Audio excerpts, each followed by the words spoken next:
place where one man must infiltrate a war between two crime lords to tell a story the world needs to know. City of God.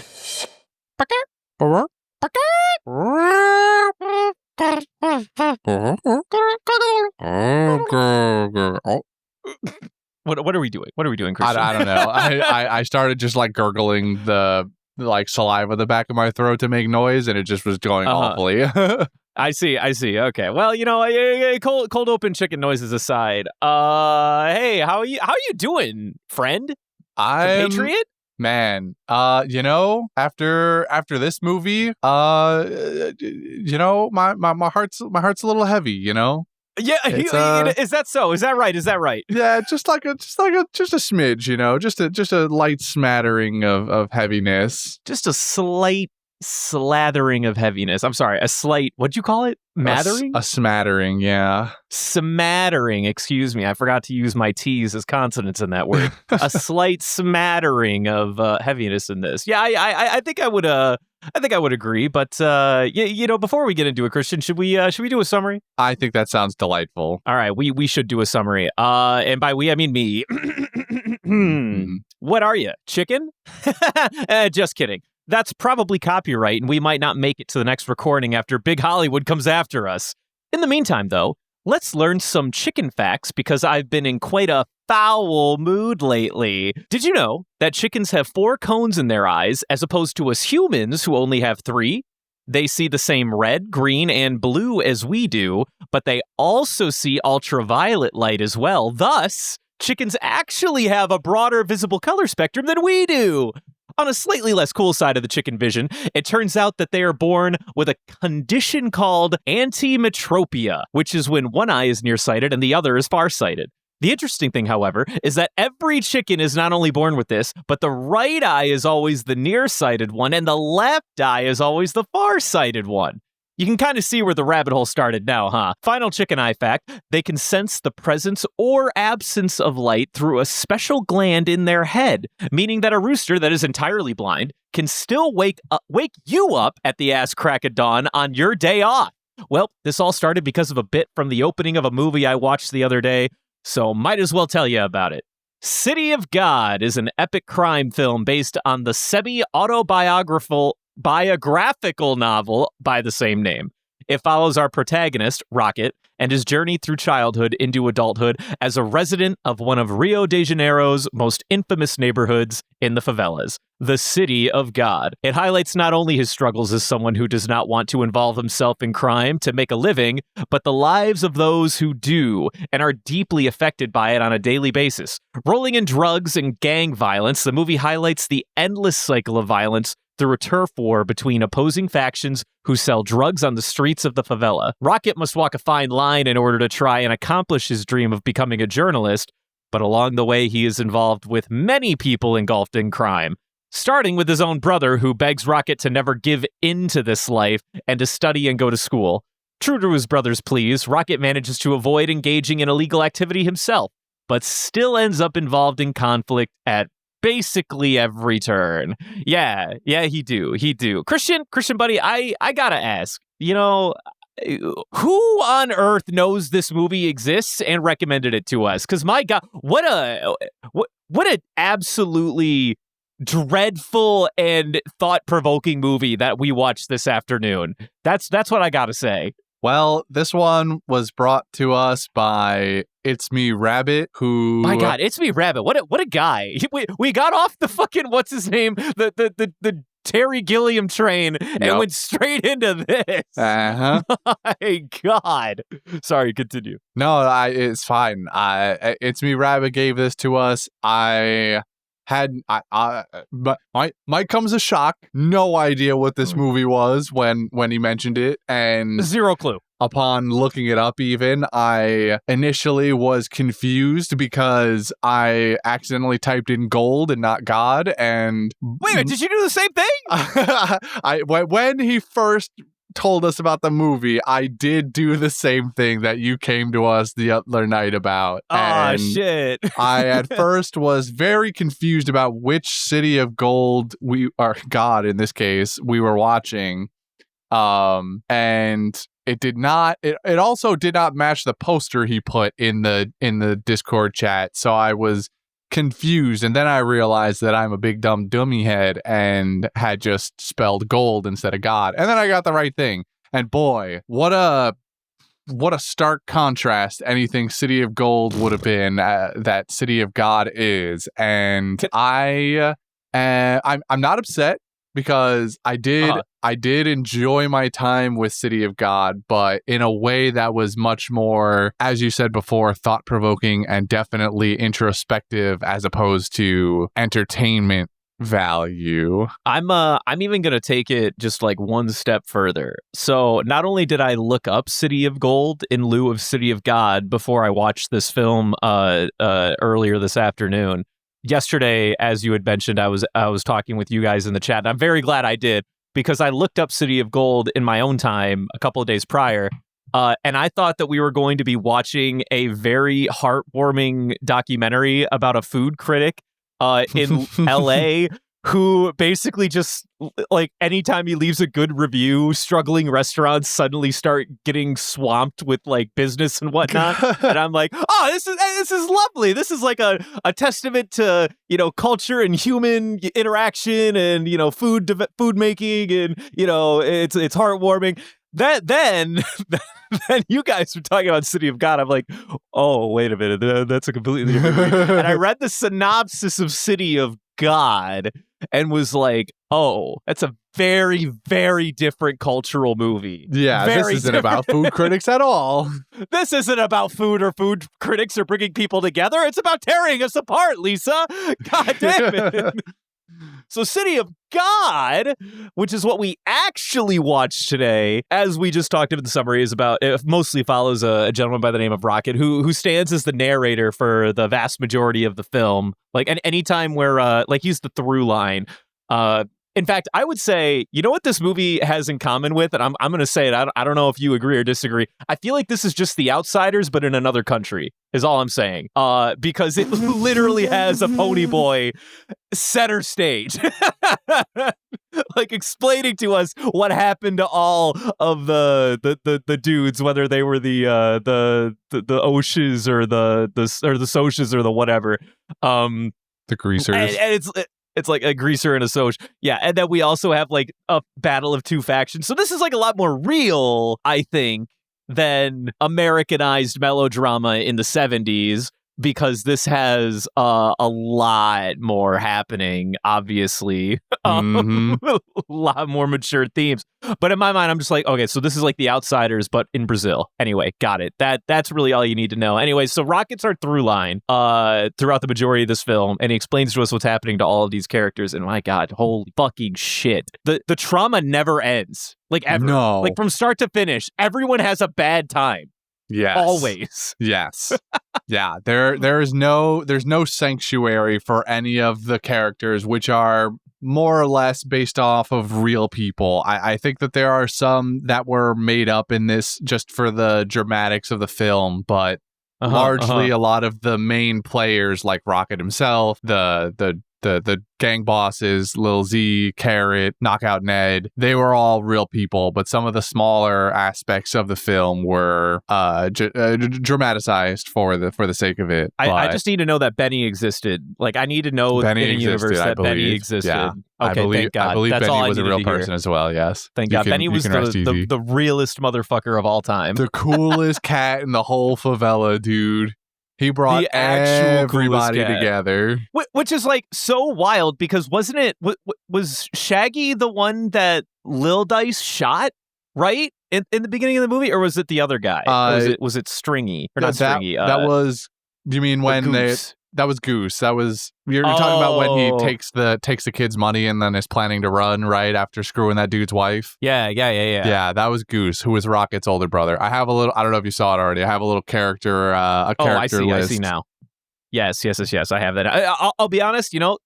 Portuguese, believe it or not my first language. It was a little hard to keep up with some of the characters, only because the time skip made me have to reground myself. There were only a handful of people that I identified when they got older as the characters as children or whatever. And then the three dudes from the beginning of the movie, I was just like, I hope I never see the pastor guy again, because I'll never know when he comes up my screen. Well, luckily for you, that indeed is the case.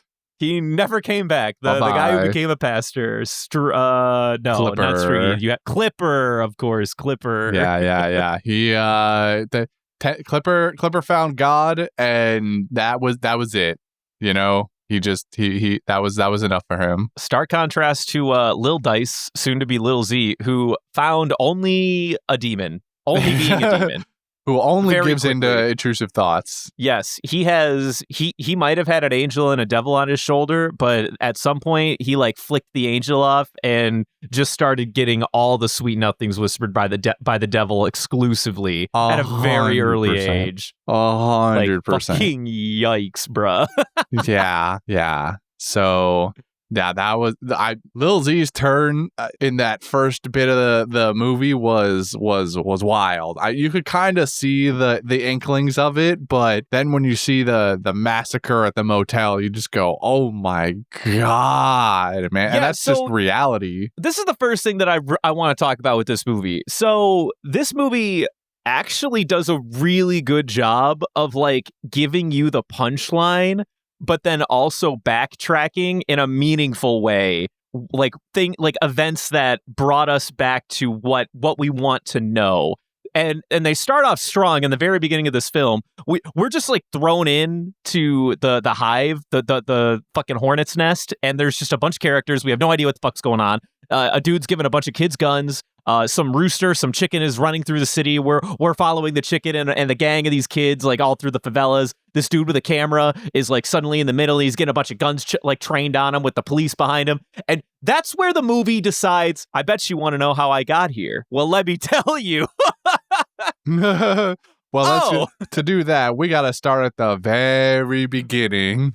We got to start at the beginning. And this movie does this a few times where it tells you what happened, but then also backtracks to other characters in their slow build up into their individual climaxes. One that I really, really like was, so the three boys that were in the prequel, if you will, to the main story of this runtime.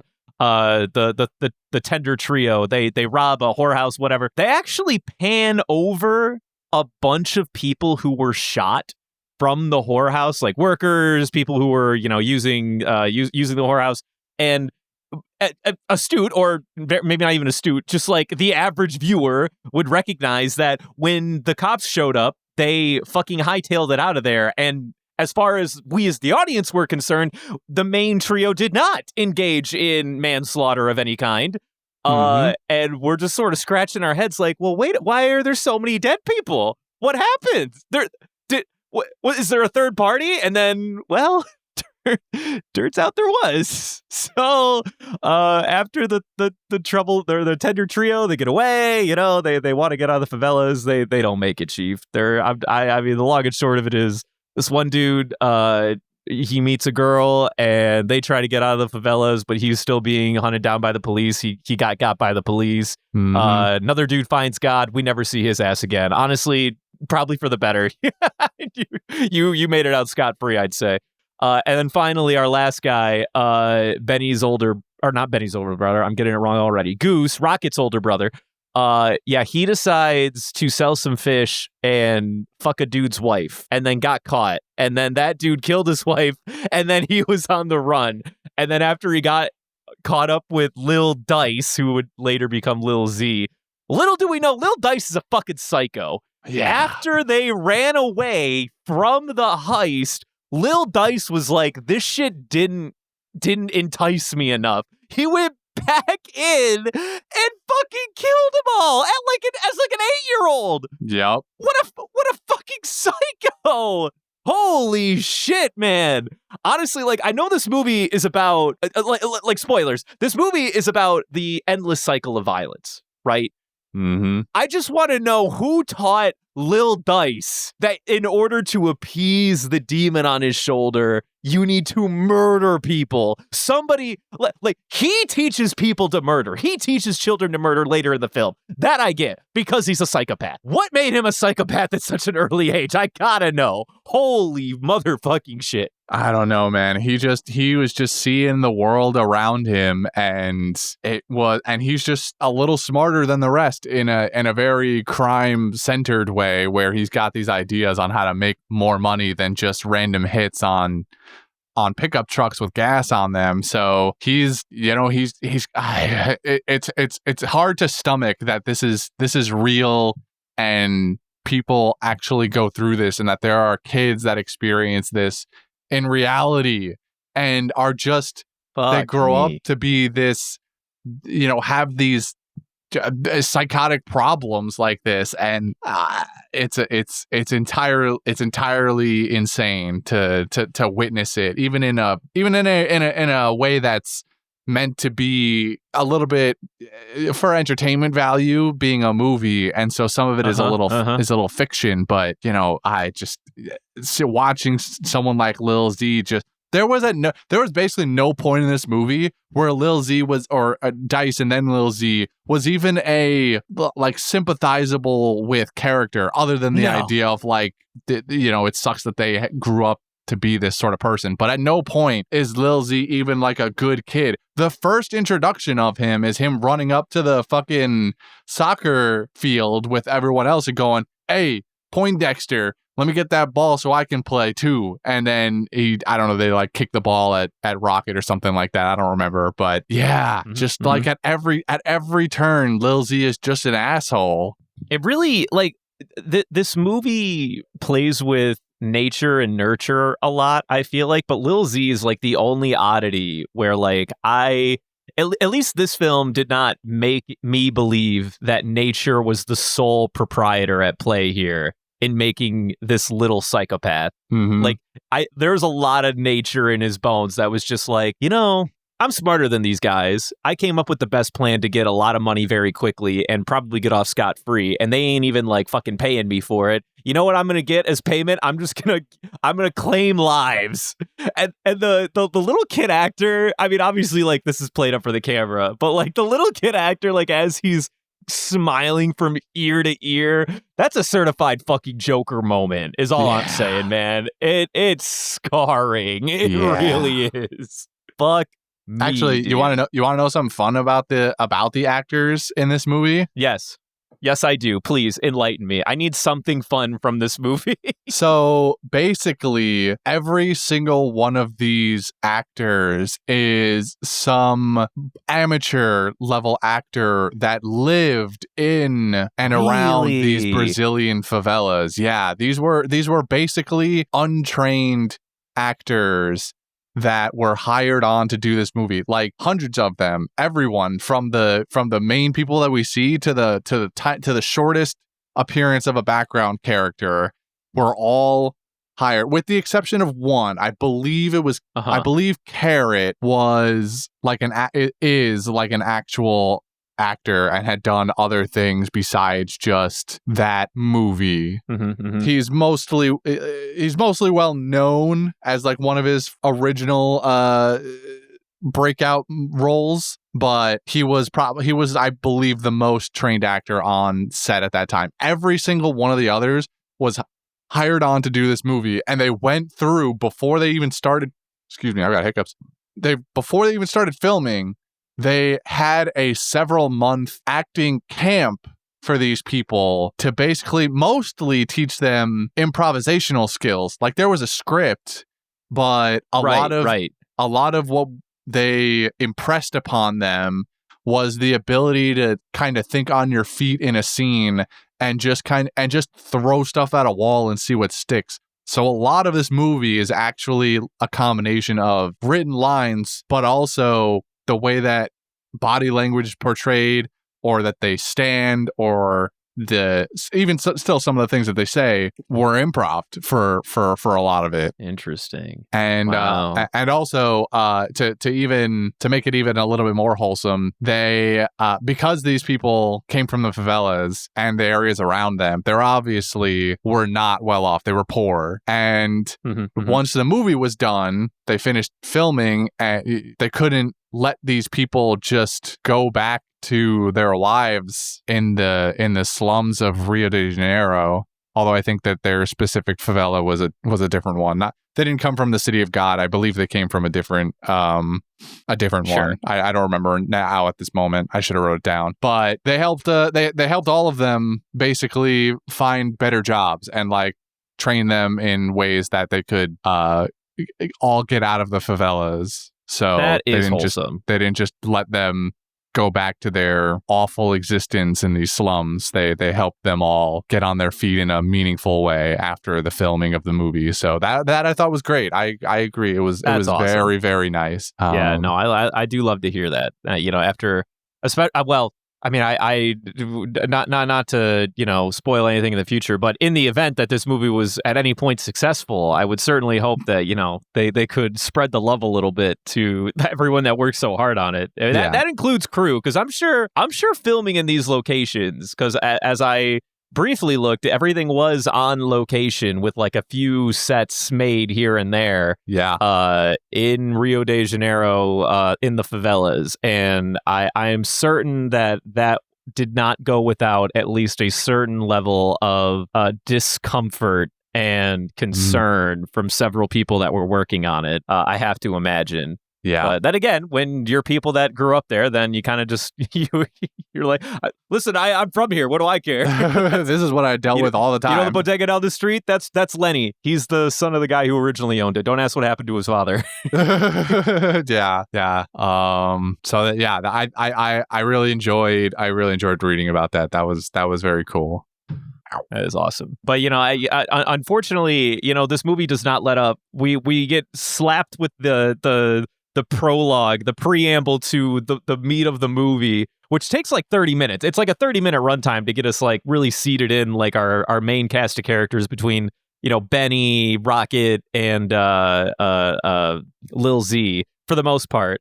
And then we come to the quote unquote present. And Lil Z, the little psychopath is all grown up, and he's like, you know what? I know what I'm going to do. I'm going to become a fucking drug boss, and it's going to start today. And motherfucker did it. And then, one of the notes in the movie too was that as he's becoming a drug lord, like everyone in the favelas was like rooting for him, or like he gained support from basically everybody in the favela.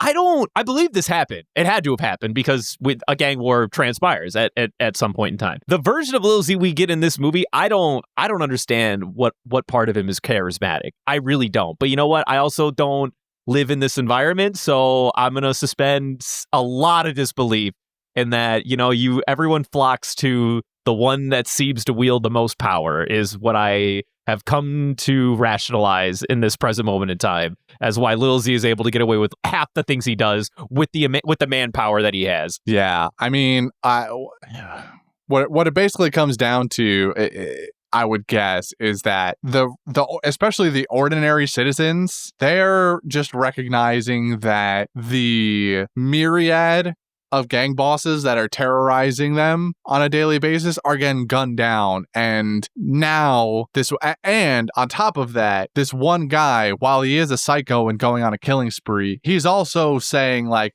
hey, if anyone does any of this shit that they were doing, I'm going to kill your ass. You're dead on the spot. No questions asked. So in a way, he's providing security to those that can't defend themselves, and that is very appealing to those that are unable or that are in those situations. Yeah, I mean that's how gangs be in today's world, unfortunately. Yeah, right down to the crooked cops and everything. Lil Z starts paying off all the cops to make sure that they don't arrest his guys or just turn a blind eye to a couple of dead people in the street, hand them a couple of drugs here and there. We even learn later that they're involved in the fucking the gun trading specifically when that one white dude, Lester-looking motherfucker, comes in and starts selling people guns. Yeah, dude, that's what I'm saying. Oh my god, I wasn't even like I remember. It was really funny, like being a viewer of this movie. But by the time we got to return to the part that we led this movie on, where it's Rocket running, through the favelas, and Lil Z is chasing a chicken down for whatever fucking reason, and then they're in a standoff with the police. And I completely forgot that that's what we were building ourselves back up to until, like, I remember when the police got into the picture and they ended up being the one providing the firearms that were fueling the gangs of guns. I'm like, man, dude, how many elements are we going to add to this story? Like, there's only like 40 minutes of movie or 30 minutes of movie left. Yeah. Thankfully, I mean, it did take off like gangbusters after that. It didn't take very long for it to resolve itself, funny enough. But I was like, God damn, it's snakes all the way down, brother. It's snakes everywhere. You can't trust anybody. It's horrible. Yeah. I did think it was slightly odd that the whole hook of the movie essentially was we're gonna get 40 dudes with guns to chase down one chicken that escaped, for that to be the thing that ends up connecting the dots at the end of the movie it's like a little strange. They had to do it eventually, and make that happen. Like there's also the element of this where it's also they were gearing up to continue fighting Carrot and whatnot. So there's that part. But then like the idea that they get you know what we're gonna warm up with for our war with Carrot. We're gonna chase this chicken. Good old chicken run. How about good that? Old chicken run. Yeah, and yeah. Like warming up before the big game, you go for a lap around the field, and except it's a chicken, and we're running through the streets of this Brazilian favela. Hot damn, dude. Yeah, it did. Sorry, go on. But we had Lil Z. He becomes a drug lord. Literally, he's the man with the plan. There's nothing else to say. He did exactly what he sought after, and it gets to a point where he's like the primary drug lord, and then Carrot, who was the main drug lord in the favela or of the city of God, was like basically cornered into like one single that they had a word for it, but like I guess like a sliver of the neighborhood or whatever is the only territory that Carrot has left by the time Lil Z's done with it, because he just like murks all the other fucking drug lords. And then I don't know how Carrot even. I don't know what makes him special enough to be like the last one. Like maybe they tried to kill him and it just didn't work out for him enough or something like that. I don't know. They didn't really expand on that. They do tell you how he's able to survive this long. He was Benny's friend. Oh yeah. Okay, that makes yeah. They did say that. Or at the very least, yeah, they mentioned that Benny and Carrot were cool, and after Benny dies, Carrot is like, well, fuck, that means that my ass is definitely going to be grass soon. Benny, by the way, for the folks at home, is easily the coolest character in this movie. It would have been a very close second with Knockout Ned, but Knockout Ned became kind of an asshole, if I'm going to be honest. Yeah, Knockout Ned goes a bit off the deep end after at first feeling like he's going to be able to uphold his moral standing, and then Knockout Ned was like, I'm gonna be like the Punisher, and then ended up just being another crony very, very quickly, or at least very quickly by runtime standards. I'm sure it was a very long, drawn out process in the grand scheme of things. But Benny, on the other hand, I mean, it's a good thing that the show or the movie did not show Benny murdering any innocents on camera, because it only would have detracted from my impression of Benny. I'm going to choose to believe that Benny was the realest motherfucker on the planet, because this dude was homies with the mob. He was homies with the church. He was homies with 3 different sub groups of dancing folk. For whatever reason, they got their own shout outs in this movie. Yeah. I don't know why. Like, the Sambas don't really like to hang out with the people who like to disco or whatever. I thought that was just kind of a funny. that was an interesting distinction. I agree. We don't cross the Sambas and the disco lovers. All right, they have their own worlds, but Benny, though, he brings us all together. Benny's the glue. Yes. Benny keeps everybody together and at least makes things a little bit nicer here. He does. I believe he does. He's the face. He's the charisma that Lil Z lacks. That makes me believe that he was able to build this empire, to be perfectly honest. He's the Steve Jobs to Justin Wysocki, I think is his name. I don't know what the fuck the original Apple guy is. Which says a lot, by the way. Yeah. Or Justin Cook, maybe? Maybe it's Cook. I don't remember. Regardless. Lil Z does that. Benny's a really cool character. And then, meanwhile, Rocket is just like always around for several events throughout the duration of this movie. He dates he dates Angelica for a little while. Very briefly. Very brief. Unfortunately. So that was like the only time I was like, wow, Benny, way to be Mr. Steal Your Girl. But I mean, to be fair, they both look like they were having a really good time. So I don't know, like they're allowed to be happy, I guess. Like I can't feel bad for Rocket. I'm not that attached to the main character at this point in time. I just know that Benny came out here as Mr. Steal Your Girl, and that's all I know. Yeah. And Rocket too he's obviously posed as one of the more sympathetic characters because he is the one who we watch not engage in violence or crime, or at least try his best to avoid it. He thinks about it for a little bit because it just feels helpless that he's going to be able to make a living as a normal person. But then he has that one encounter with Knockout Ned, and he's like, you know what? I think everything's going to be all right. I think we're good. But there are also times where it feels like Rocket is a little bit too, I don't know how to, I guess like too much of an opportunist, I guess, and engages in things that are like walk a line, you know what I mean? Where he's always involved somehow with the gangs, whether it's initially he knows the one dealer who goes by the name of Blackie and has this relationship with him, can get cheap weed so that he can go smoke with Angelica. But then, he gets involved because Thiago knows him, and Thiago goes to join who is the resident redhead besides Carrot. And then Thiago goes to work for Lil Z and then drags him into all of that. And then he gets lightly involved with Carrot and so on. But he goes there and takes the pictures of them, and he's like really enjoying it. Like that was like one of the weird moments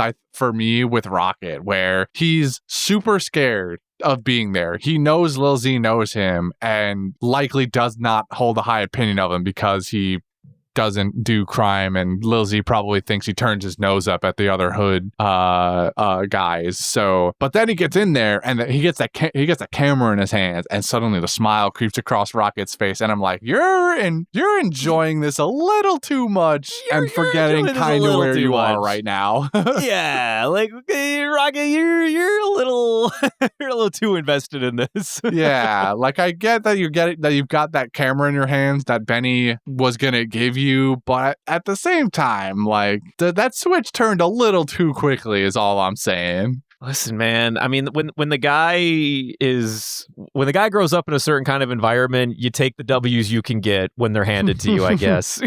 I mean, like, what else is there in life? I suppose it's true. Poor fucking guy.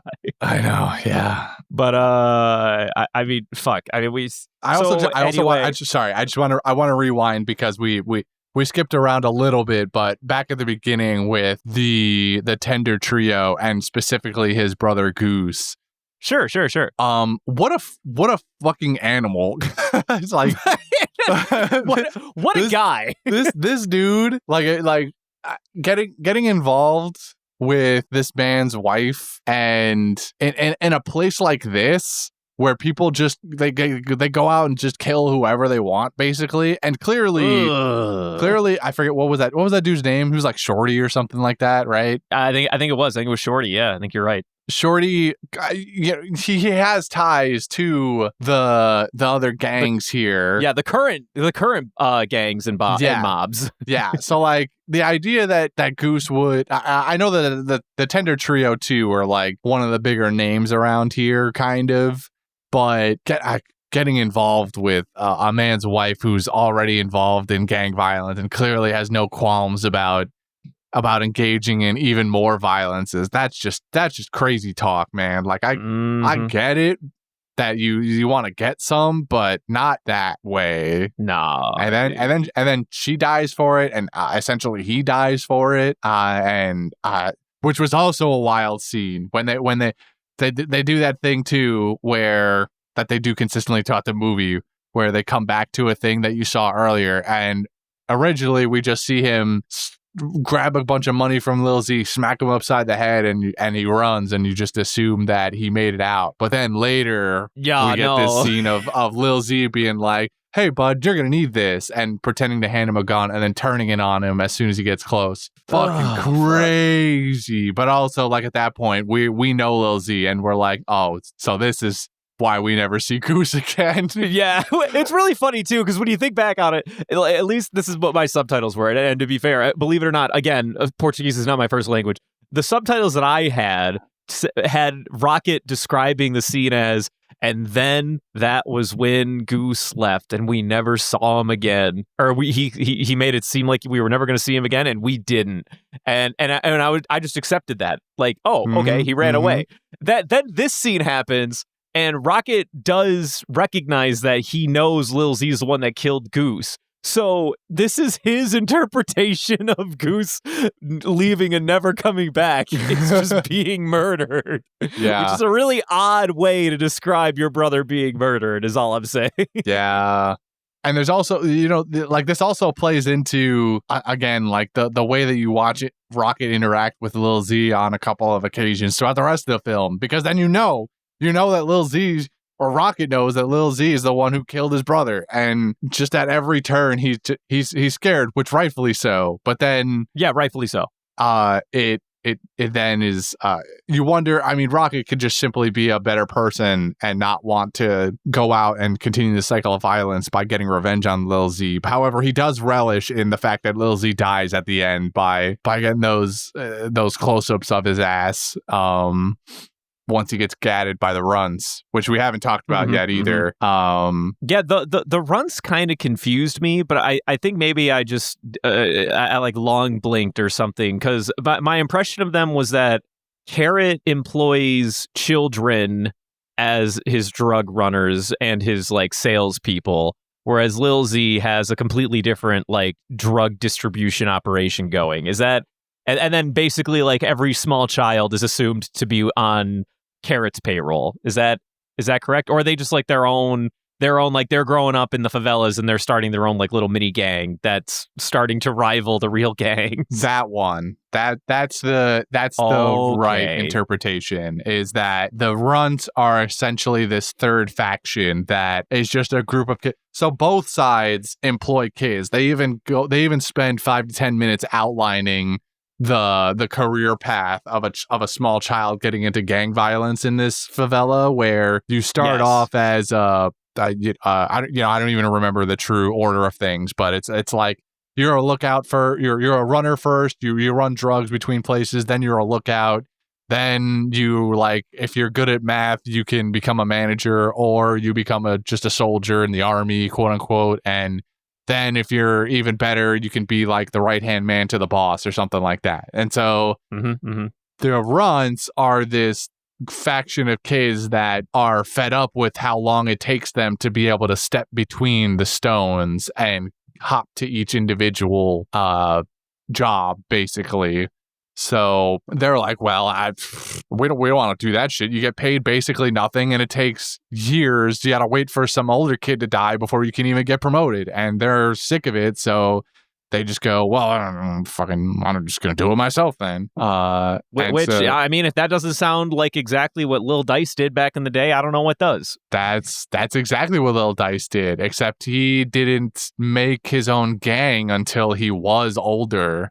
He had Benny with him, and they did little shit here and there, but then they're at that party, and he's like, you know what, I'm gonna do this shit. The kids, however, are like, well, they don't explicitly state this in the movie, but my assumption is that they're leveraging the fact that they are kids and that people aren't gonna want to commit violence against kids in order to punish them, and which turns out to be a false assumption. Yeah, very, very bad assumption. In fact, can we talk about this scene? Because holy fucking shit, Christian. Yeah. Holy fucking shit. So in this film, there is a scene where the runts are plotting. They're like talking amongst themselves. They're doing whatever.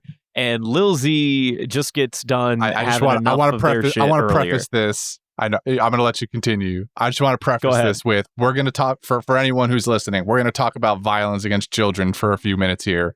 So yes, we are. If that is disturbing and you don't want to hear about that, just like skip forward 5 minutes or so, and we'll probably be done. Yeah. Okay. So Lil Z here, gets some bad news where some runts were fucking with him, whatever. And he finally decides enough is enough. I'm gonna go find some runts and mess with them. And then Benny was even like in the warehouse. He was in the back. He was like, dude, just like leave him alone. Like don't be too rough on him. All right. Like Benny he might be a hoodlum, but he's definitely the realest motherfucker in this movie. And he had a good heart for these kids.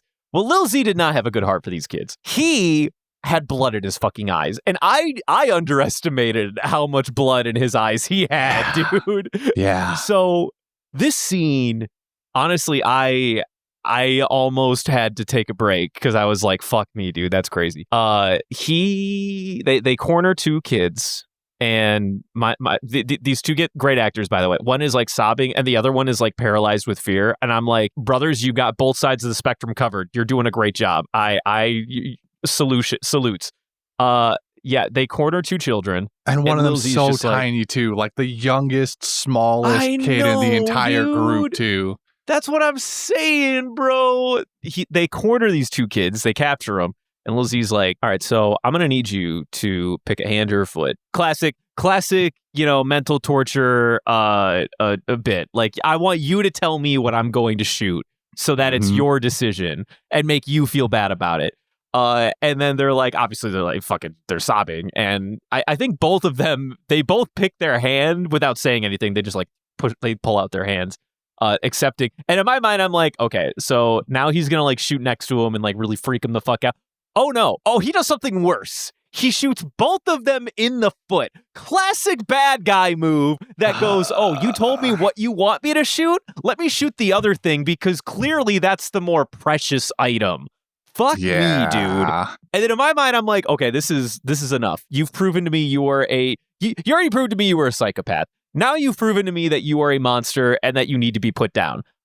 He proceeds. There's another child on his crew. His name is Steak and Fries. They call him Steak. And Lil Z and the rest of his cronies, they encourage Steak to off one of these two children. And I'm like, oh no, they're going to make a kid kill another kid. And in my mind, I no longer think that it's not going to happen because this movie has already suspended my disbelief on more than one occasion. And Lil Z's a fucking psychopath. Already proven that it's about that and that we're not going to shy away from this. No, they took us to the darkest pits of humanity in this movie in more than one place. And yeah, no, Lil Z has his crony Steak pick one of the little kids and he hesitates.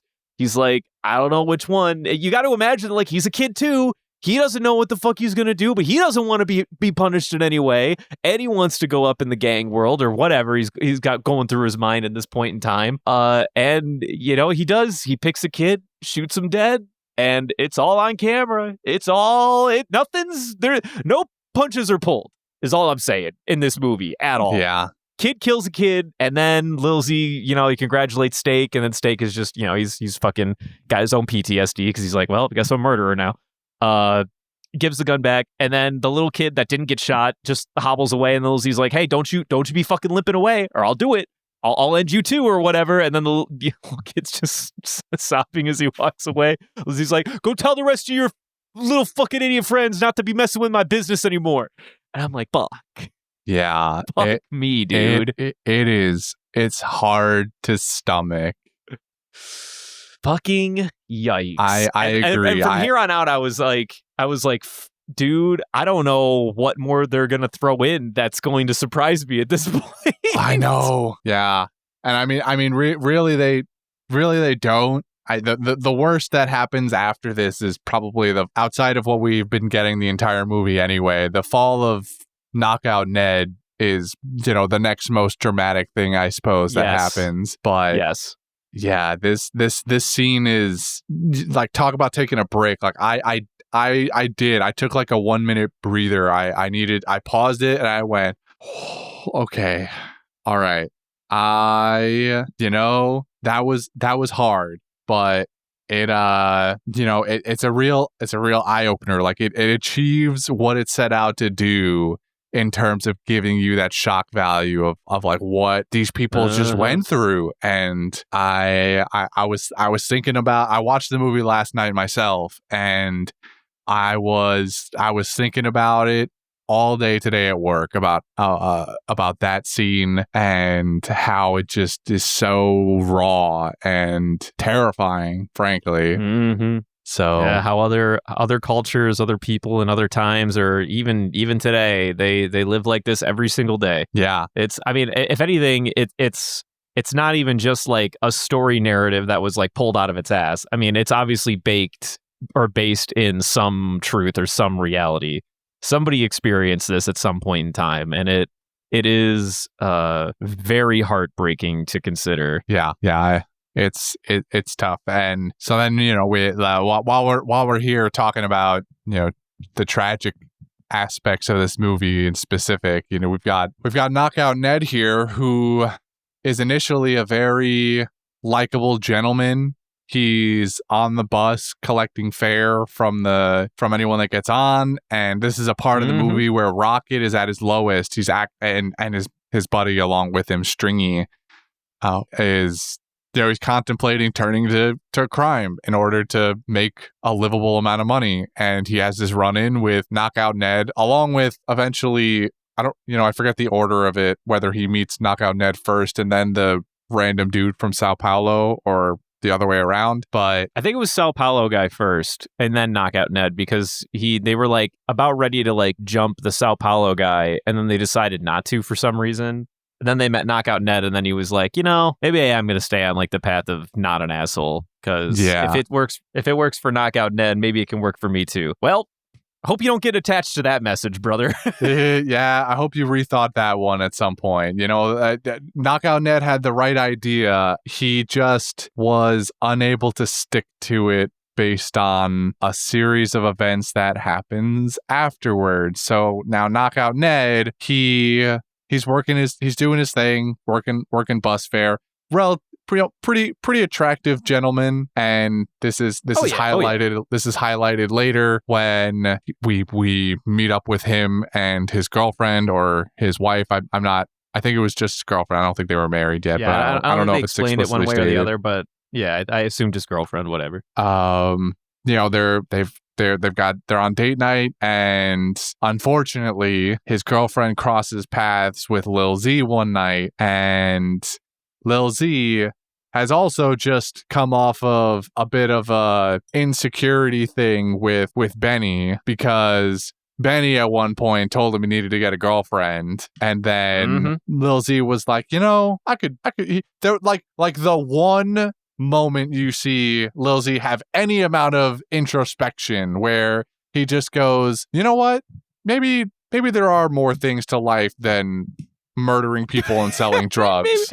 Maybe there is more to life than just murdering and selling drugs. There's getting laid too, I guess. There's finding companionship in another human and having sex. Oh, that wasn't what he was thinking. No, that wasn't what he was thinking. Don't worry.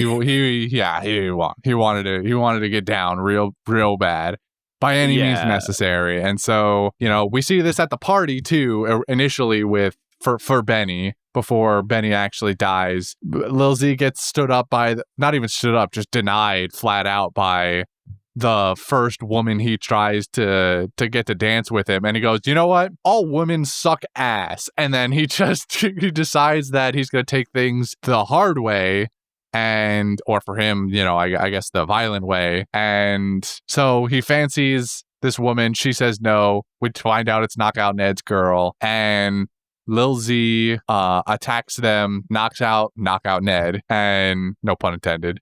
And forces him to watch as he rapes her. And this yikes. This alone absolutely ruins Knockout Ned. He's just he's in a completely vacant state of mind at the end of this. We see shell of his former self.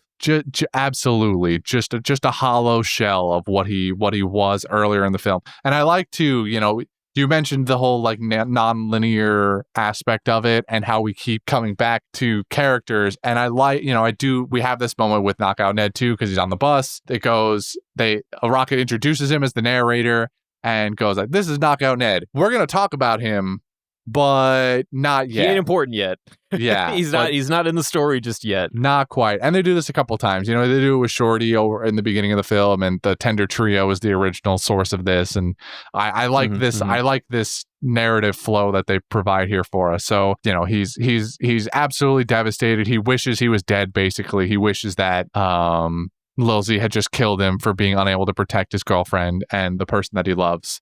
And then who shows up at his front door but Lil Z, who goes basically at the same time, why didn't I kill that guy? Yeah, why didn't I kill that guy? Yeah, I love this. This is I don't know if this is meant to be funny, but it was kind of funny.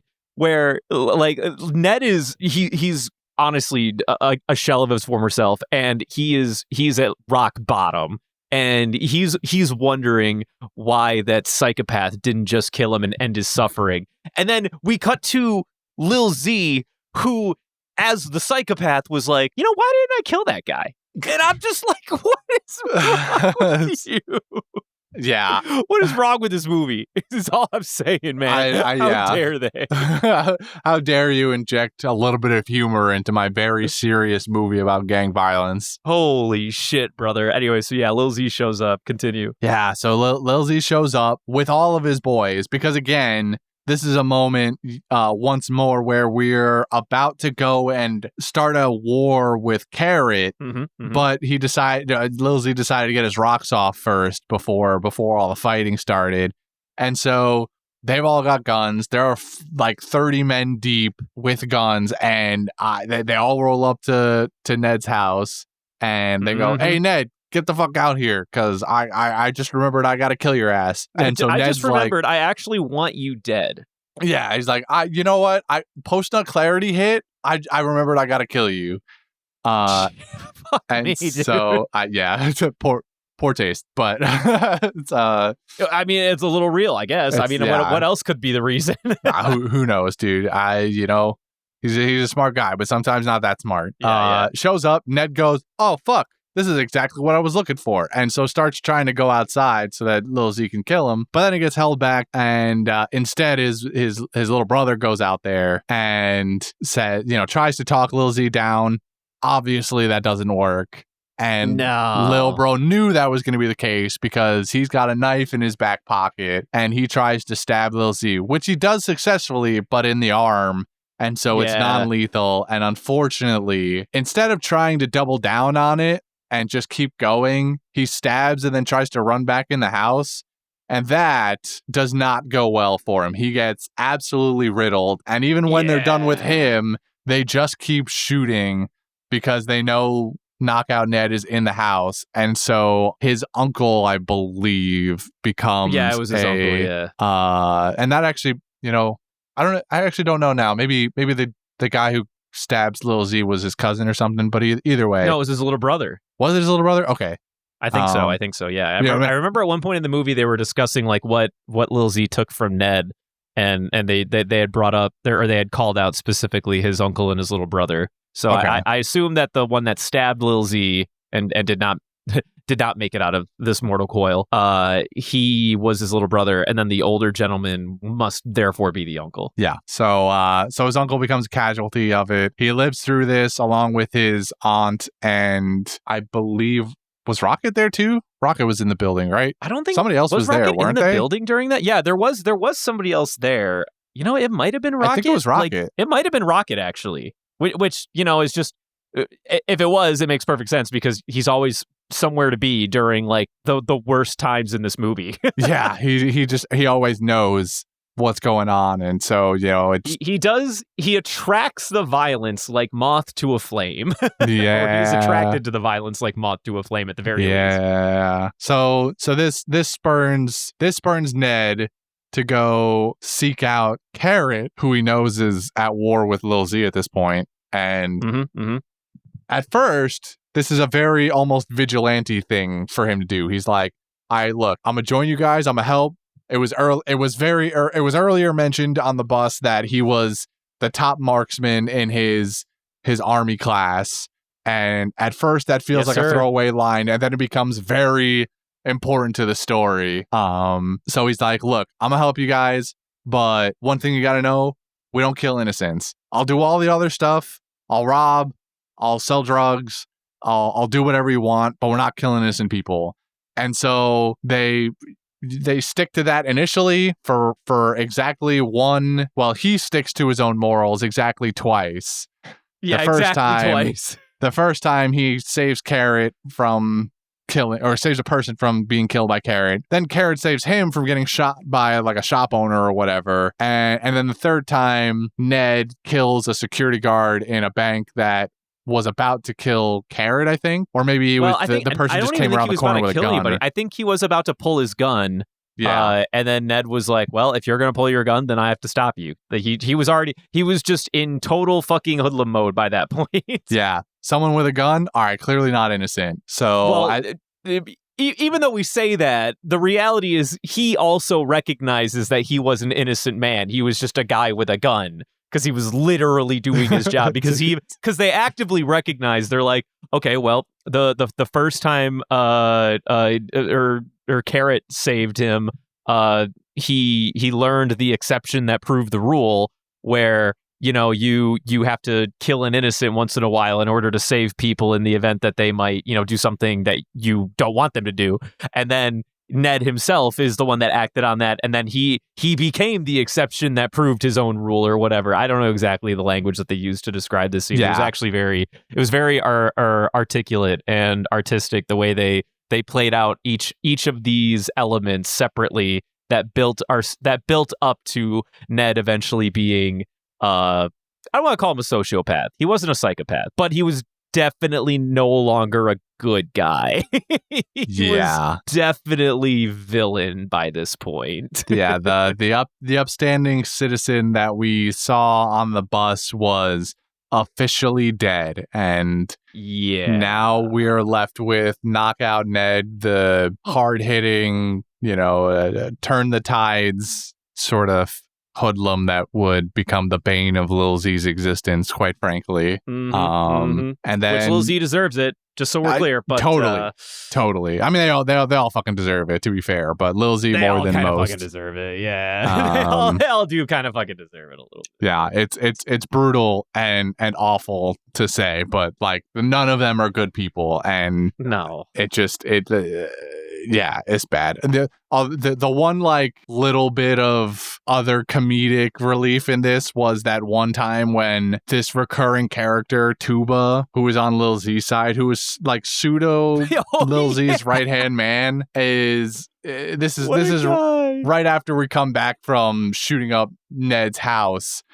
He also gets shot in some skirmish right afterward, and he is like, "Oh, Lil Z, look, we're like the same now. We're wound brothers. I've got a cut on my arm. You've got a cut on your arm. This is crazy. We're like one in the same person." And then Lil Z is just, this is like the third or fourth time in the movie that Tuba has done this, and Lil Z has just fucking had enough and pops him up under his jaw straight through the top of his head, and Tuba is just dead on sight. And I'm not gonna lie, it was funny. It was funny. Objectively funny. I giggled. It was objectively a very funny moment. Like, honestly, I think that's a testament to what this movie did to us. Like, it burned us so viscerally so early on that then we, as an audience, became numb to its own violence. Yeah. Oh my God. Yeah. Maybe there's some commentary in that. So then we come full circle, right? We're at the beginning of the movie with the hold up scene between Lil Z and Rocket in the middle and the cops on the other side. We're all caught up. So yeah, the cops ended up being like the main people that tried to sell Lil Z guns, and then Lil Z told the buyer, like, you're gonna give us the guns and all your money and you're gonna fucking leave. Then the cops were like, well, we ain't gonna have that. They killed their own buyer, or their own seller, by the way, which is, I was like, guys, literally, he can't do anything. What did you expect him to do? Cops are just as crooked. Fuck these guys. Fuck everybody in this movie, actually. 100%. So the cops are the ones supplying the guns, selling it to the gangs. And, which, by the way, it is gangs plural, because the same seller was present in Carrot's, like, gang hub at one point in time, also selling guns. So in one way, you as the audience are like, after you see the seller guy also selling Lil Z guns, you're like, oh, okay, so he's playing both fields, so that he's always coming out on top. Okay, so like, fuck you, guy. But then, like, you see him catch up with his, I don't say handlers, but the people actually supplying the guns in the police, or the police unit. He's like, oh, they took the guns, they took the money, I don't know what to do. And they're like, okay, fine, we'll have a chat with them. Oh, also, you're dead now. Fuck, dad, goodbye. And then the police are like, let's go get our money, or whatever the fuck. And so they do. They're in a standoff that stops because what? So this is the part I don't remember. This is before Knockout Ned shows up, because the face-off doesn't happen yet. It goes, oh no, I remember now. Yeah, it was Lil Z facing down the cops. Then the cops realized that there was like 20 or 30 kids with guns all trained on them, and there was only like 5 or 6 of them. So they were like, maybe this isn't the smoke yet. Let's just hold off on this for a little bit. Then they leave, and then Rocket thinking. So at this point in time, Rocket has taken his first pictures of Lil Z and the gang members in their own home. And Rocket had no idea that he was invited to be their personal photographer at any point in time. He just kind of showed up, and Lil Z was like, I want you to take a picture of us because you know how to work this camera. And then Rocket's like, okay, sure. Yeah, I could do that anyway. And then Lil Z was like, okay, I want you to develop these pictures. So the reason why Lil Z wants all this is because he's vain as fuck. And the only news story that's being given to the public is Knockout Ned's story, or Carrot's side of the drug lord business. And apparently, instead of Lil Z being like, they're getting fucking snitched out and being caught for being drug lords in their side of the favela. Oh, no. Lil Z's like, how dare they not recognize me as a drug lord in the favelas?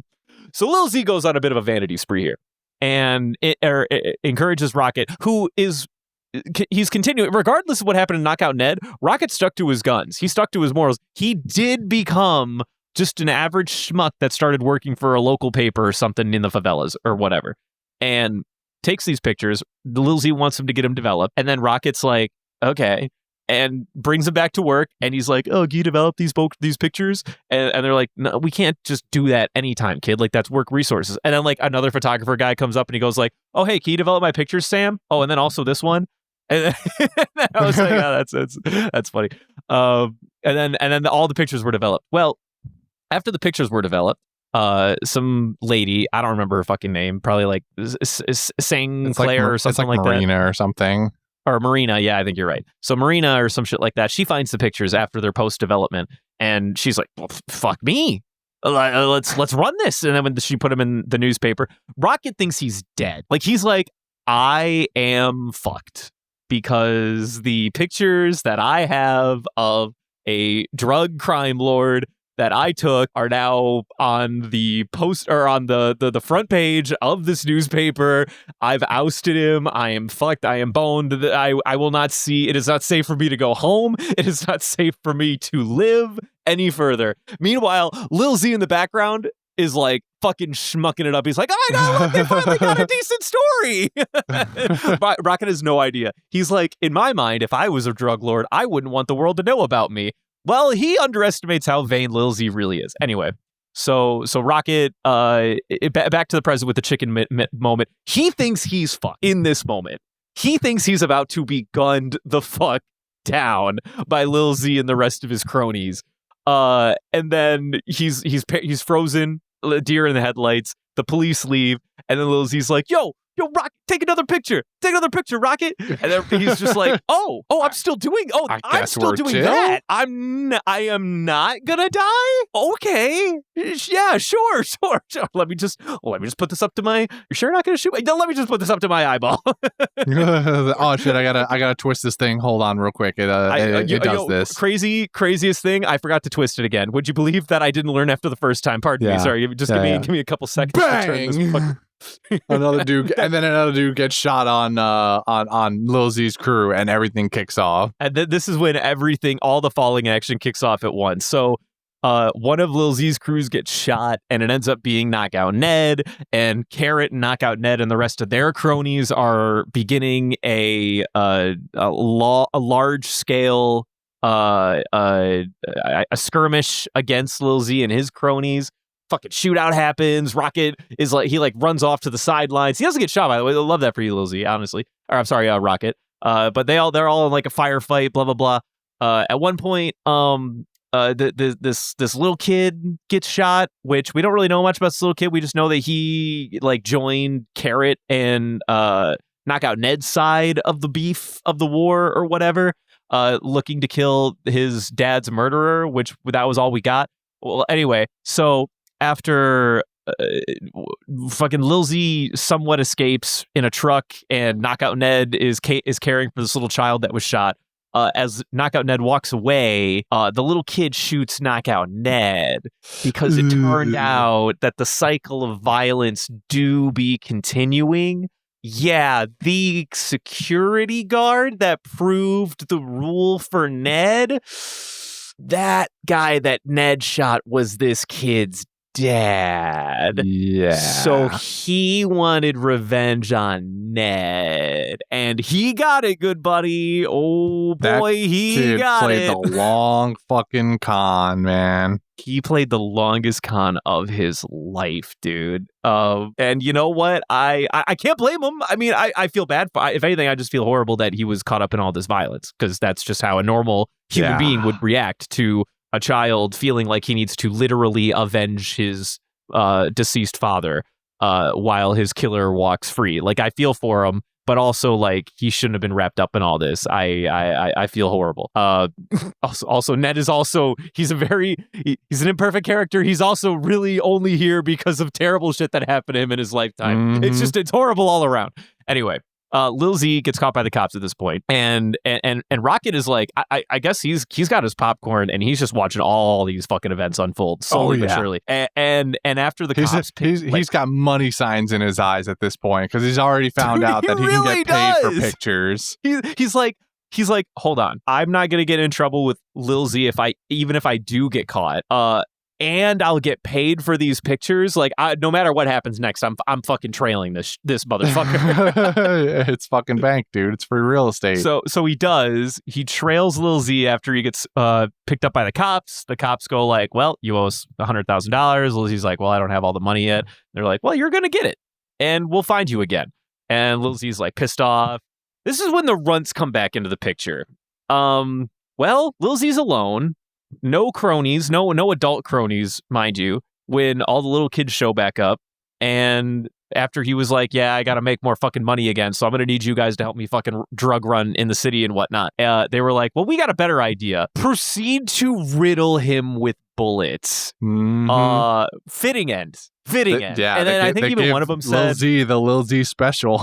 Did give Lil Z the Lil Z special. And then I think even one of them was saying this is for our friend or whatever, the little kid friend that was shot earlier in the movie, just to kind of circle all that back up to the surface. And oh god, dude. And at this point, Rocket's totally fine.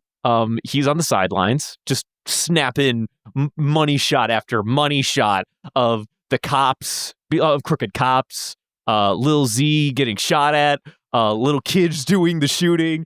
And then after the kids leave, he gets up and personal with Lil Z and takes a few good pics of his dead body riddled with bullets. Oh my god. And then this is pretty much the end of the movie. Then the rest of the narration finishes off. Rocket goes yeah, so I developed those pictures, sold them to the press. Anyway, I'm no longer called Rocket anymore. I go by my actual name, and this is where the realization of the tie-in, where the autobiography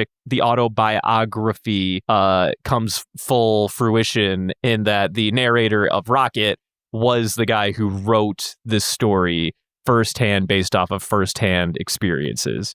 So supposedly this is actual accounts by one person who grew up in this area of the favelas, which is just absolutely mind-numbingly crazy to me. Yeah.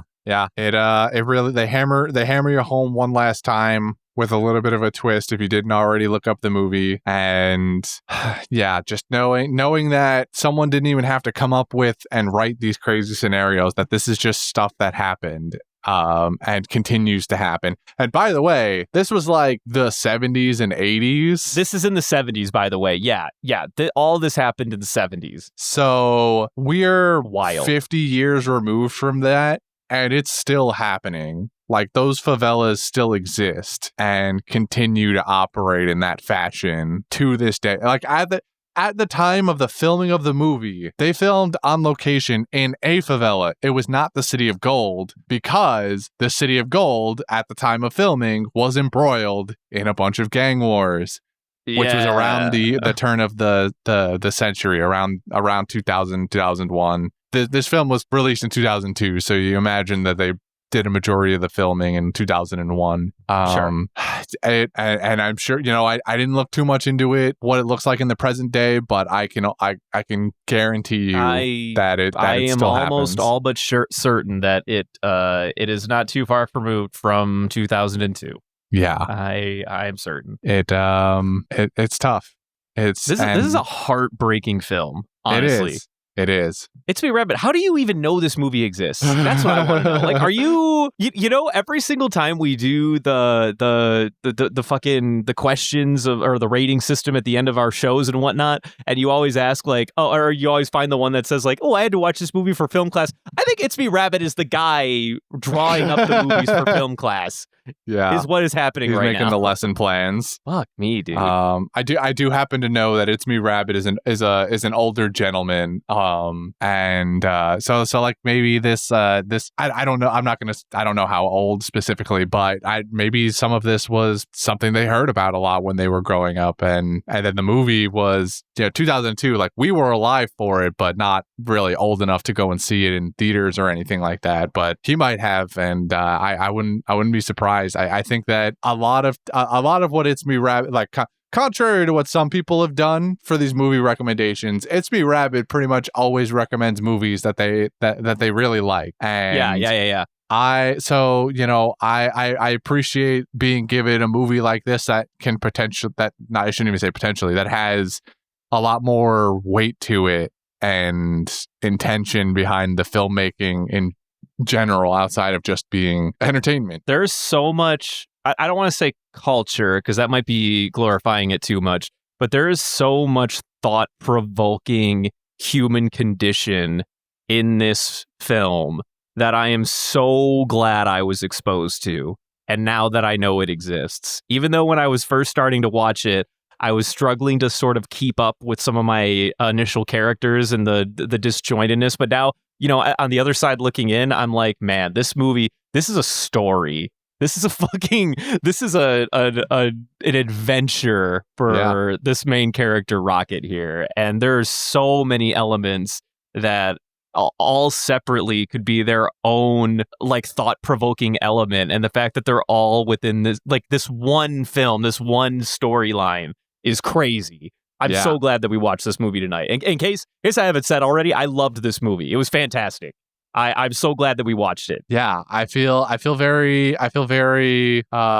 Happy's not like strictly the right term, but I'm glad that we were given this film and given the opportunity to see something that I basically under no context would have been exposed to this movie in any other way, unless I met someone specifically that had some personal relation to this. There probably would have been no other instance in which I was exposed to this movie, and so I'm grateful that I got the chance to watch and talk about it, and it will sit with me for a while. Because, this is an extreme, but some of this mimics stuff that we hear about today. Not even just strictly in Brazil, but just across the entire world. It is a maybe even more so than in 2002. It is a pertinent film in some regards to what's going on in world news now. I think this is in the camp of Iron Claw for me. One of the best movies I hope I do not see again in the near future. Yeah. Whew. All right. Well, that's. I think we did it, brother. that was City of Gold. And that was City of Gold. Now is it time for the other aspects of this show that we do? Did I say gold? I think you did say gold. It's fuck. City of God. It's still City of God. God damn it.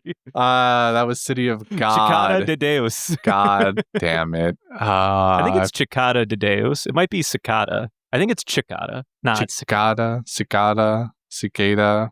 I don't speak Actually, Portuguese. You might be right. I think it's Cicada de Deus. Cicada, maybe. I don't know. Unfortunately, the Portuguese escapes me. I'm like you. Yeah, not I am fluent. also. Yeah, as a matter of fact, believe it or not, still not not fluent in Portuguese. Yeah. So this was City of God. City Brendan, of will you take us to our ending bits?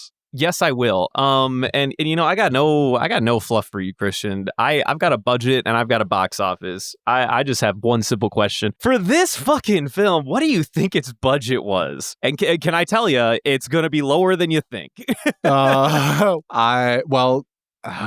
I won't say that. When I saw the number, I'm gonna say, because I feel like I already led you astray. It was higher than I expected, but it's still low. It is still low.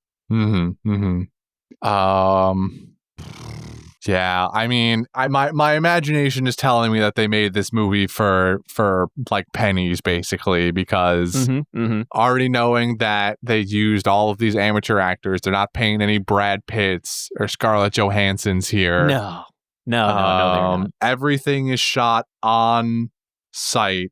There's basically no dressed up sets in the movie, with a few exceptions. And there, obviously there's no computer imaging here. It's all practical. My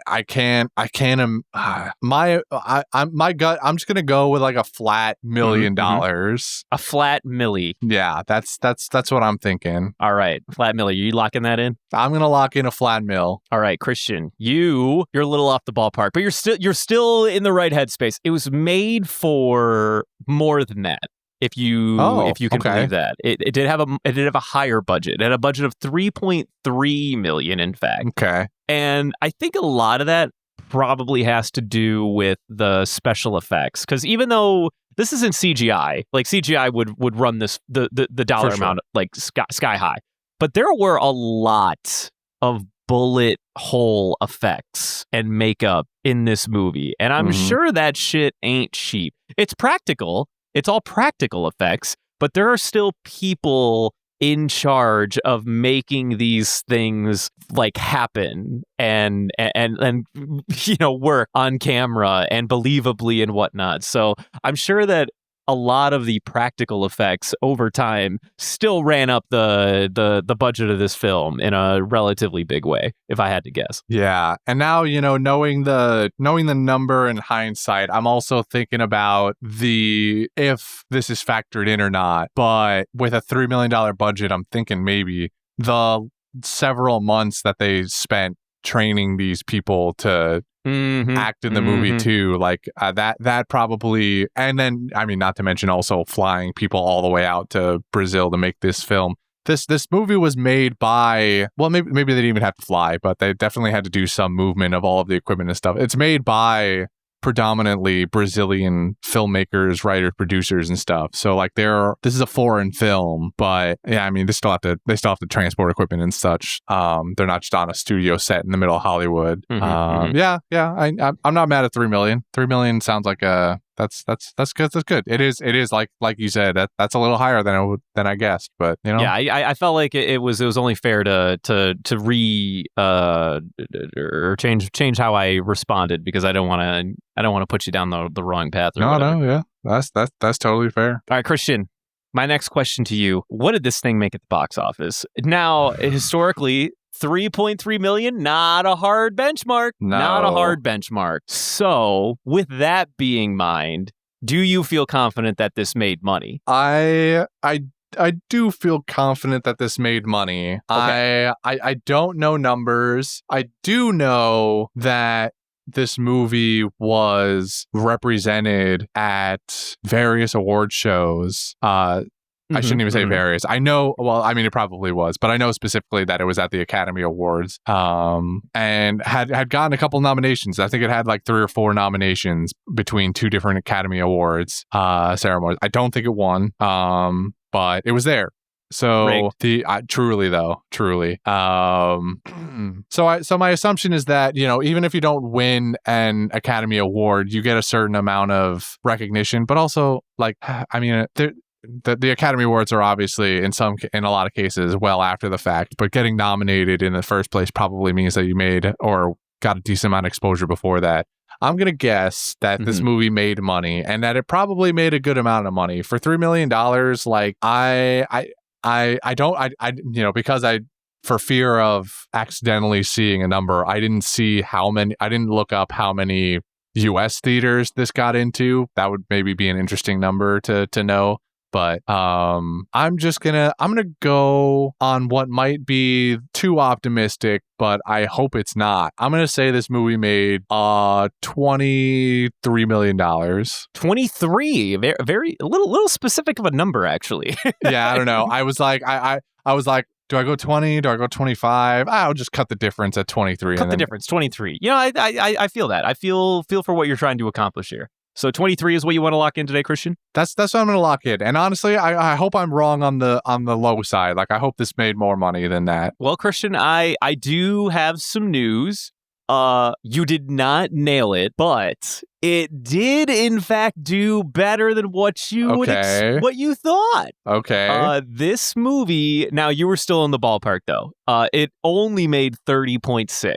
But that's still a slam dunk by great. Big movie standards. This movie made absolute bank for sure. Now, would it be way cooler if it just turned around like a cool 100 million, just like as like a flex or whatever? Yeah, that would be really cool. But unfortunately, that did not happen. It only made 30.6. But that's still 10 times its budget. We love that. We love that for us and for the people who made this movie, because it means that they made something really special and that execs were ready to give them more investment in the future, hopefully, to do more of these kinds of projects. Yeah. And I hope that they felt good about the movie that they made and that they did something, because I think they did. Mm-hmm. All right. Is it letterbox time? It is. Well, we've let the people know what we think. Now it's time to let the people know what they thought. Before you give me the first letterbox, can I say, I feel like with a movie like this, in my initial impression, before I hear my first review, I think the people of Letterboxd actually do like this movie. And I'll even go so far to say that I'm willing to bet that most people recognize the severity of this movie a little too seriously, and they're also afraid to meme on it. I think there's going to be a lot of heartfelt reviews in this letterbox this evening. And Christian, please tell me if I am right or wrong. Well, I will tell you, Brendan, you basically nailed it. Like, people on Letterboxd are big fans. They do in fact love this movie. This movie has an average star rating across every review that's been given for it of 4.6. 4.6, man. 4.6 out of 5 stars. That is an astonishingly high number, especially for Letterboxd. Across basically, I'll give it 59,000 reviews. It got a 4.6. Which means that at least 20,000 of them are just straight 5 out of 5s. Yes. Yeah, there are, Letterboxd, I don't know if you've ever actually been to the Letterboxd, website. Okay. And maybe I'm about to learn something new about Letterboxd also. So they have, okay, I don't know what this number means then. All right. The Letterboxd, it has the little average star rating, and it also has a chart that you can look through for each star rating. It has like a little box chart that you can look at, and it'll tell you like who has given what ratings and like how many people. I just said 59,000 people rated this movie. That was horribly wrong. I've been assuming that this number, it says next to ratings, it says 59K fans. And I don't know what fans means in terms of Letterboxd, but that is not actually the number of reviews that were given on this movie. The number of movies that were given on this review that were given on this review. The number of reviews on the movie on the movie website reviews is actually over 10 times that number. There are 864,000 ratings of this movie on letterboxd.com. So 600,000 of them voted for 5 out of 5. Yes, I can even give you an exact number because Letterboxd is that delightful with it. 434,000 of those people gave 5-star reviews. That's awesome. Basically half. Actually. Basically half of the people on this website gave it a 5 out of 5. And then, the rest is the numbers below that. People fucking love this movie. And now that is to say you are partially incorrect. That did not people necessarily stop people from memeing. But okay. Like for instance, I'll give you a couple of the meme ones that are right at the top of the list here. The number 1 rated review here is a simple 4-star review from someone that said, "Someone get that chicken an Oscar." Okay, well, that's, when the chicken is front and center and it's like on the cover art, and it's on the poster. I wonder if that means something. Like, why do we have this like this chicken imagery? Yeah, there's probably some significance, and I meant to look up some critical analyses of this film by people that are smarter than us, and I didn't get the time to, and I'm a little sad about It'd it. be like that, bro. I'll give you one more meme review before we move on to the actual ones I picked out. I can't wait. Go ahead. This 3.5-star review says, "Can't believe Timothy Chalamet was in this." Referring to Thiago, the skinny redheaded kid with the curly hair. I remember him. Stupid. That one tickled me too.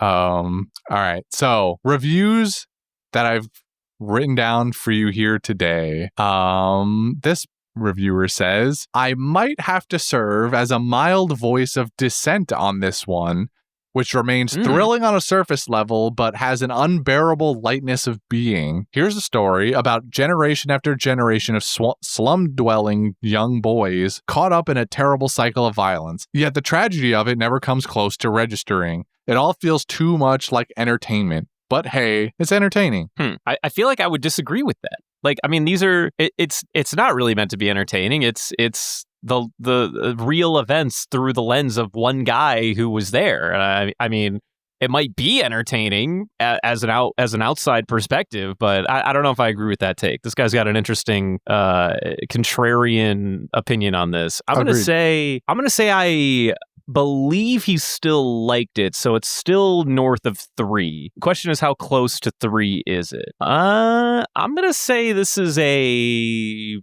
gonna really swing for the fences. I'm gonna say he's still on 4, but for whatever reason he just wanted to go to Letterboxd to have this super contrarian opinion for whatever fucking reason. So your locked in answer is 4 stars. Correct. Brennan, you're on the right track, but you missed it by just a half. They gave it 3.5. No, 3.5. 3.5. Well, honestly, yeah, I was still like kind of in the. I was in his head. I was in his head a little bit. You had it, yeah. I very much disagree with this guy's thought process, though. I think it wasn't really meant to be entertaining. It was meant to inform. It just so happens to be entertaining because of how fucked it is.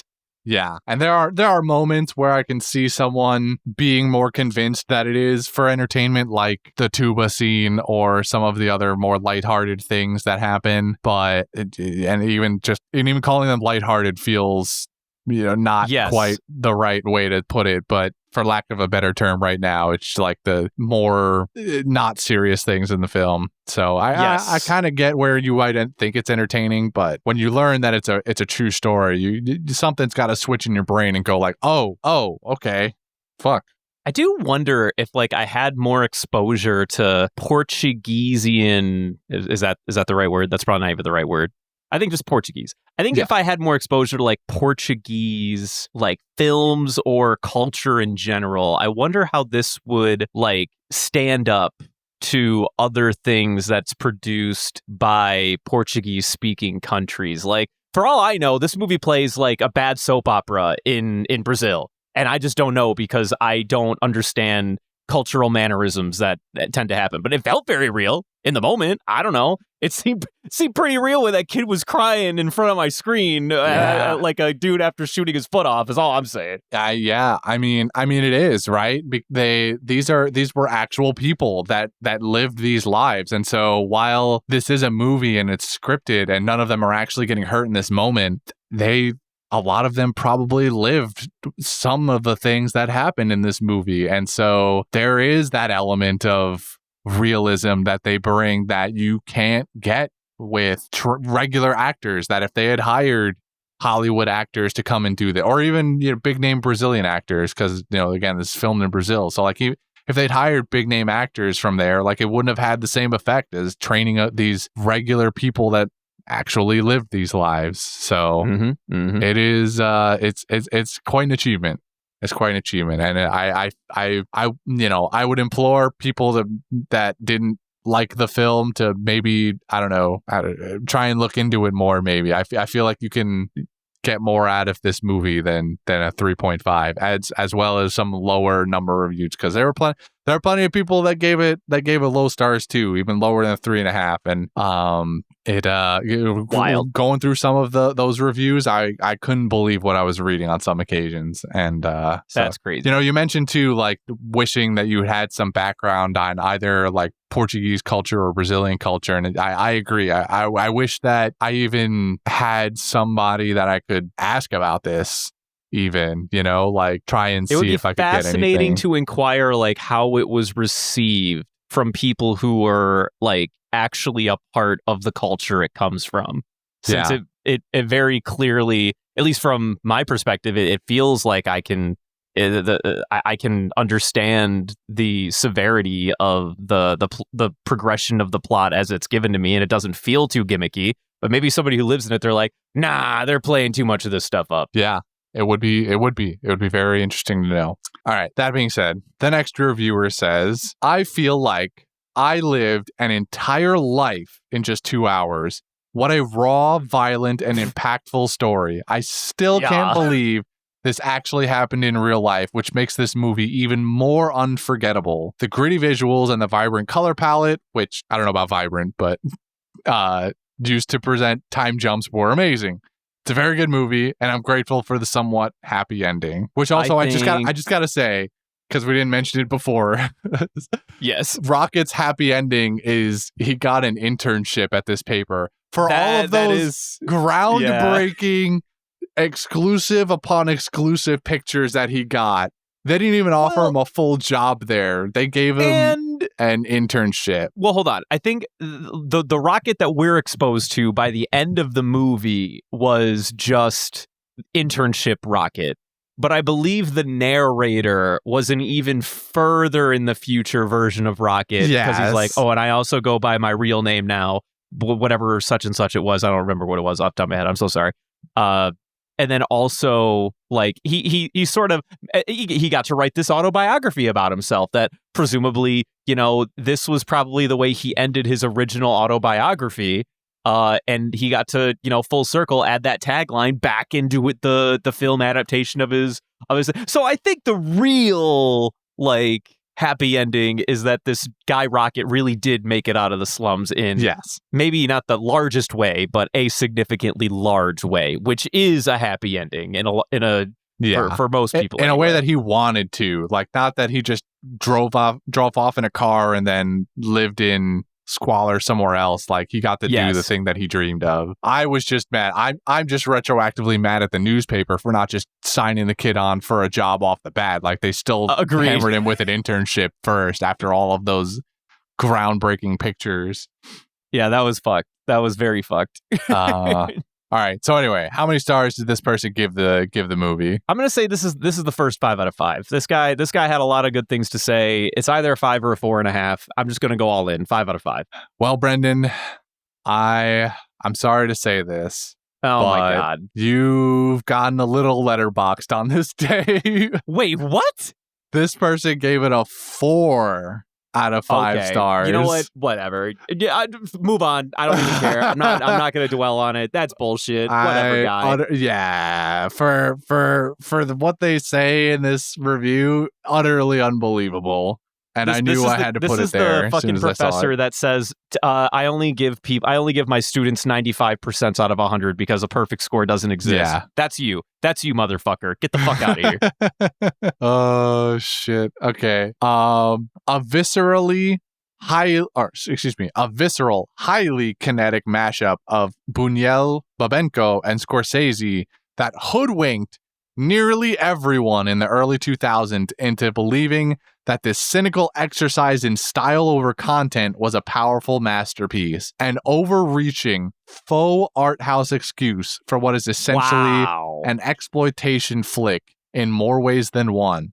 It has parallels with The Constant Gardener in that it uses real-life poverty and desperation as a backdrop for a shamefully escapist, crowd-pleasing, box office-friendly, career-advancing grotesque. I find it hard to believe that City of God has been widely acclaimed as a masterpiece when it seems to me that one ought to come away feeling sullied or complicit. I don't know about complicit. I also don't really know about sullied. I don't know entirely what you're getting at, bro, but I think you need to do some serious introspection. Everything of what you said is completely negated when you draw into the idea or remind the audience at home the fact that this is simply based on real events. Now, you can call the guy a liar.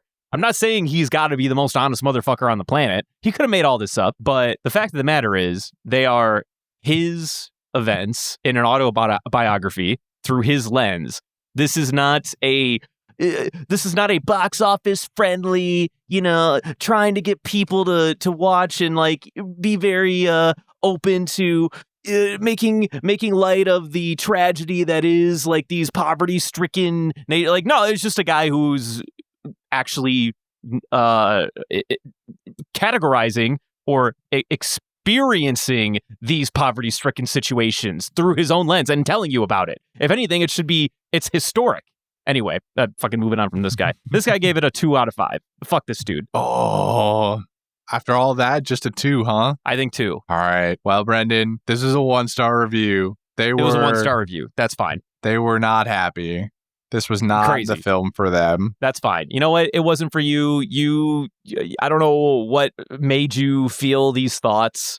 I hope one day maybe you can come around, but in my mind, you feel privileged, and I hate you. Yeah, I think someone like this is just not open to thinking critically about a situation like this. And it's sad, but a lot of those people are out there, unfortunately, and there's probably just no changing their minds. So, speaking further into the void, we've got another letterbox review here. This was so impressive. How they managed to tell so many stories at once without any of them feeling unnecessary or a waste of time is mind-blowing. Very true. Very true, by the way. Fantastically paced. So true. It's so rhythmic and edited better than anything else I've seen.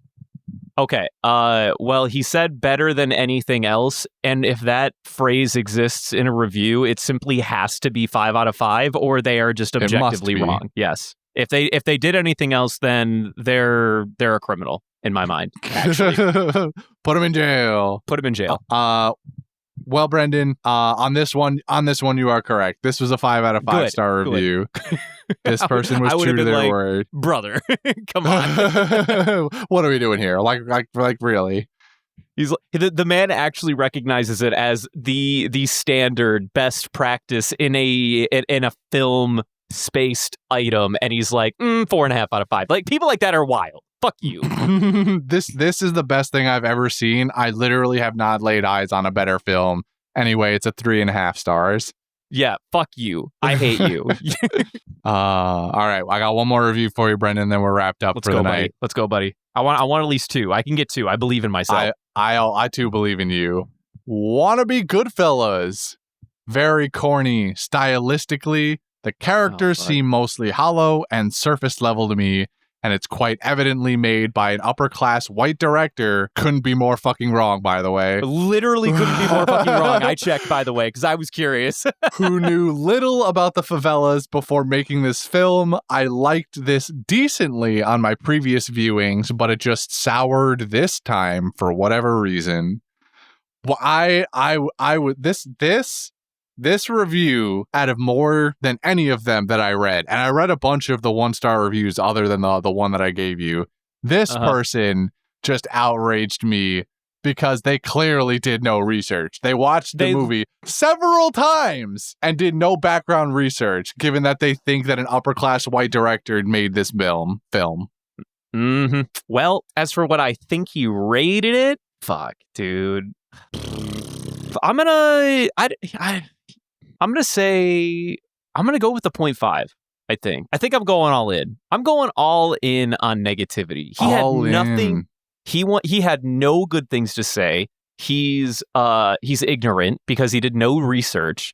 I think he has an opinion of this movie that can't be swayed, and he really wants people to know that he has that opinion. And what's the best way to do that? You go to the extreme. I think he's a 0.5.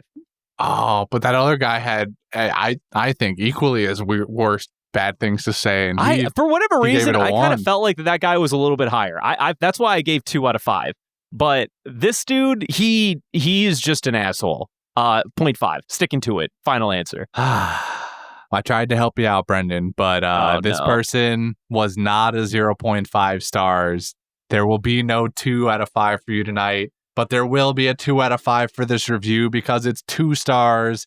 This person shit on the movie, did no research, and watched this multiple times.